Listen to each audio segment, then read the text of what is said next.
बिस्मिल्लाहिर्रहमानिर्रहीम। मैं हूं उस्मान कासिम महबूब साहब वेलफेयर फाउंडेशन से CEO बिन कासिम इंटरनेशनल पेशेंट कंपनी।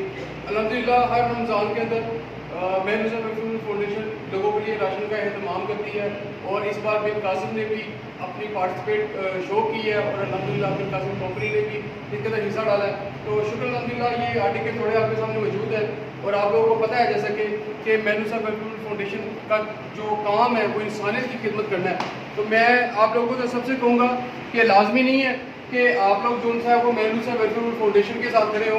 आप किसी भी आप NGO के साथ किसी भी इंसानियत के साथ खड़े हो जाए और लोगों की मदद करें, इंसानियत की मदद करें, क्योंकि हमारा मज़हब हमें ये सिखाता है, हमारा दीन हमें ये सिखाता है, हमारा इस्लाम हमें ये सिखाता है और हमारे नबी पाक सल्लल्लाहु अलैहि वसल्लम ने भी हमें यही सिखाया कि इंसानियत की खिदमत करनी है। और दुनिया के अंदर आप कुछ नहीं रखा हुआ, दुनिया के अंदर सब कुछ रह जाना है। आपके अमाल जो उनसे हैं वही आखिरत में काम आने हैं। अल्लाह तबारक तआला आपको और मुझे, हम सब पाकिस्तानियों को हिफ्ज़ ओ ईमान में रखे और अल्लाह और आप पर मेरा हमनी नासिर हो। पाकिस्तान जिंदाबाद, पाकिस्तान पाइंदाबाद।